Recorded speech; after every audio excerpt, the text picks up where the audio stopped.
I want to see gold calm down here, which, again, on the back end would calm down the war rhetoric. And once we get down to 450, I think we'll head for another leg up, maybe to 2700. Who knows how long or short, but that's all that is. It's peanuts, because one day the dollar's not going to work anymore and gold's going to move to, like, I don't know, 3,000 to 20,000 in a week, something like that. I'm not saying that's going to be the number is going to be a week. I'm saying something like that is going to happen at some point, and by then it'll be too late. You don't want to play with fire like that. Gold futures have rallied to fresh record highs 3 times over the past 3 weeks, topping $2,500 an ounce. They have the potential to rise even further as the perfect storm of potential rate cuts, war fears, and rapidly rising debt levels continue to support record-high prices. The Federal Reserve's insistence on keeping interest rates higher until the economy moves meaningfully towards its 2% inflation target has the federal government's deficit swelling to $1.27 trillion in the fiscal year ending in June. In his analysis, Rafi Farber advises against buying gold solely due to potential Middle East conflicts. Farber is cautious about gold and silver in the short term, noting that previous conflict threats, like those from Iran, often did not result in major market movements. Farber highlights high open interest in gold contracts, suggesting a drop is needed for a rally. In Friday's session, initially, spot gold surged on a weak non-farm payroll report and came very close to its record high of $2,483.73 as it rose to $2,477.68, its session high. However, the yellow metal fell on meltdown in risk assets as investors liquidated their gold positions to offset their losses elsewhere. Similarly, the COMEX Gold October contract rose to $2,498.90, the highest since July 18th, before turning lower. Regarding the 2008 financial crisis, Farber explains that the Fed expanded its balance sheet by $800 billion, and bank reserves rose sharply to cover bad debt. This debt, now in the form of reserves, is mainly held by major banks like J.P. Morgan and Bank of America. Bank failures are far less numerous today than in the 1930s, but still occur.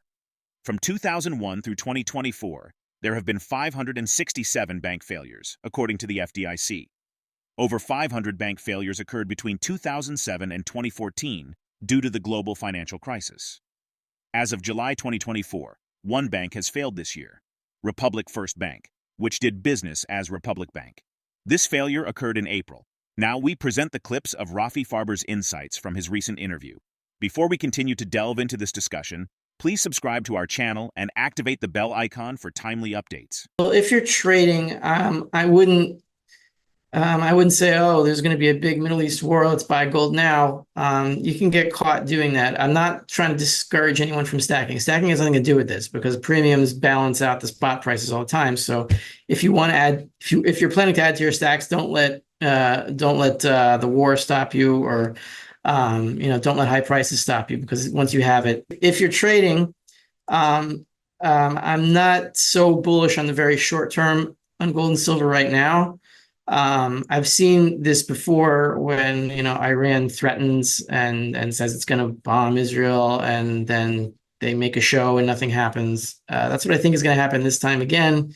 For good or for bad, whatever you think about it, there's like 12 U.S. ships already on the way over here that are just there to calm things down. I don't think they're going to take any action. Hopefully they won't. And the reason that, at least technically, that I'm not so bullish in the immediate sense, meaning just in weeks, maybe a month, about gold, is that open interest is still very high, meaning there's still a lot of longs and shorts. Each contract is a long and a short, so it's the same number. It's something like 510,000 contracts, and I think we got to get down to like 450,000, something like that, which is pretty low over the last 2 years, in order to start a new rally. And I think this whole war talk is a lot of hype. Or maybe I'm just hopeful because I don't really want to. So I'm trying to stay positive, and I want to see gold calm down here. And once we get down to 450, I think we'll head for another leg up, maybe to 2700. Who knows how long or short, but that's all that is. it's peanuts, because one day the dollar's not going to work anymore and gold's going to move to like, I don't know, 3,000 to 20,000 in a week. I mean, if you go back in time to 2008, right, you see on the balance sheet that the balance sheet expanded from whatever it was. It expanded about $800 billion in a few weeks at the beginning of the 2008 financial crisis. And at the same time, reserves went from just a couple billion, I don't know, was it 10 billion like that, to about 800 billion reserves. So what actually happened was that all this debt couldn't be paid at the same time, whether it was commercial paper, long-term debt, short-term, everything was just dominoing into the next thing. So nothing could be paid. So what the Fed offered to do was said, all that bad debt that can't be paid, look, we'll pay for it and we'll give you reserves. So the banks ended up holding on to these reserves, and all that garbage is on the Fed's balance sheet. And now from about 2008 to 2020, the Fed called this stuff excess reserves, because they're supposed to keep a certain amount of reserve on the system, right? To pay emergencies or for recessions and withdrawals and stuff like that. But now they had excess reserves. So then in 2020, they stopped calling it excess reserves because it got just too out of hand. Because in 2020, they printed another 3 trillion of this stuff, and all that other debt couldn't be paid because they had frozen the entire economy for reasons that we all know why, and we won't get into. So that debt couldn't be paid, and all of a sudden reserves are like wham, because they said we'll take all that stuff and we'll give you just dollars, and you'll keep it on your balance sheet. So all the dead debt that could never be paid back is still there. It's just in the form of something called reserves. And what do the banks do with this stuff? And from here, I guess we'll segue into the next question. What do they do with it? They trade it between each other. It's not like every bank has these. Very few banks have any excess reserves. It's the very big banks like JP Morgan and Bank of America, and what's the other one? I don't know, Wells Fargo. What are the big ones? They're the ones that have the excess. And the other regional banks, the smaller banks, don't have any excess. So they have to borrow from the repo market.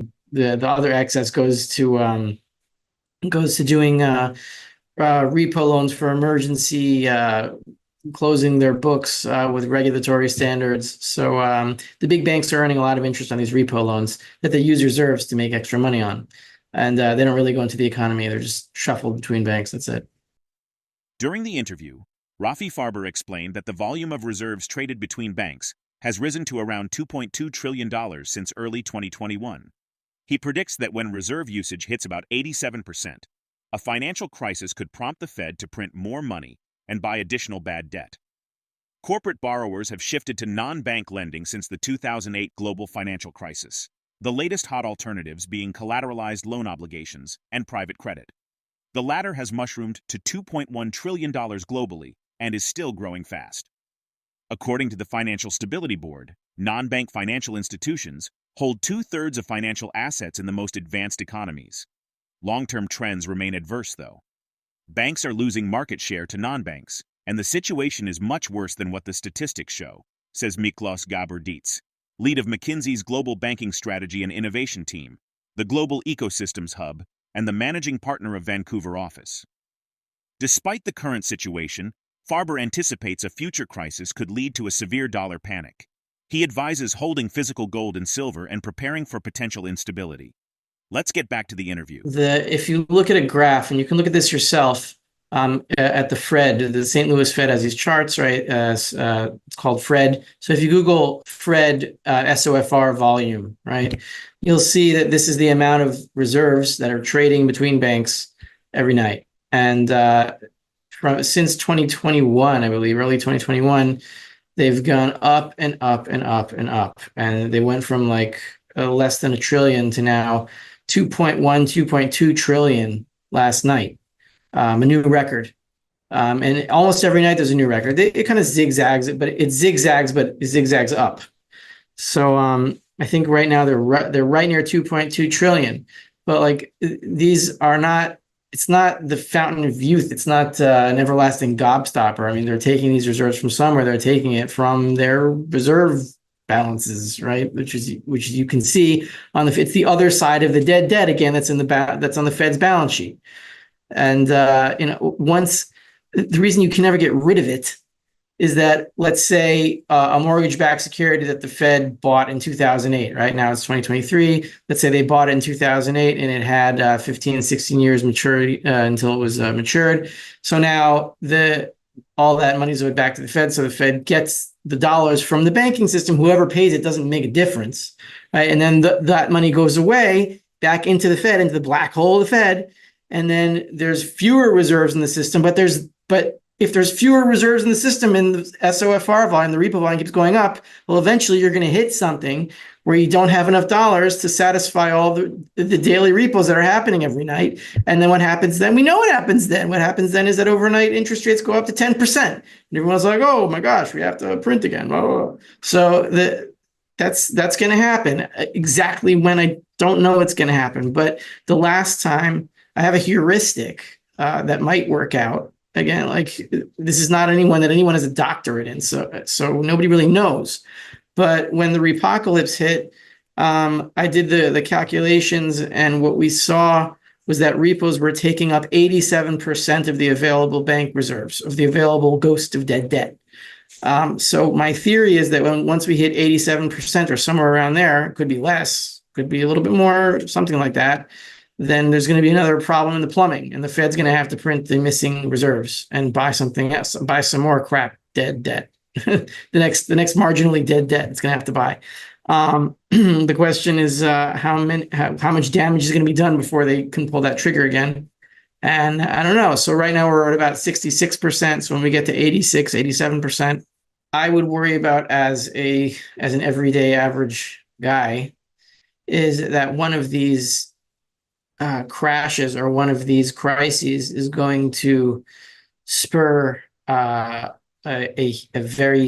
much larger avalanche in debt that the Fed is going to have to print much, much, much more. So, we saw in the regional banking crisis, it didn't really affect anyone unless you were a shareholder of Silicon Valley Bank, because the Fed was able to assure everyone that they didn't have to take all their money out and they were going to bail everything out. The QE that they embarked on, it was only a few $100 billion. Only a few $100 billion is the number. So it could be another one of those, but I don't think so. I don't think it's going to be, and I think it's going to be much bigger, like 2020, but times 2 or 3, right? Because 2020 was times 2 or 3. 2008 was much more times 2 or 3 than 2001. It keeps going in that direction. So if you're an average guy or gal, what I would be watching for is if the Fed has to print, let's say 7, 8, 9 trillion in reserves in a week, then you could really start to see a panic in the dollar, and you'll need your physical gold and silver and your food for like a month or two, or however long it's going to take for things to calm down. You don't want to be in bread lines. So, just watch out for that. If it's going to be another size, 2020 in size, then you probably got a few weeks to a few months to get your monetary affairs in order, let's say. The potential for a severe dollar devaluation looms as the financial system evolves.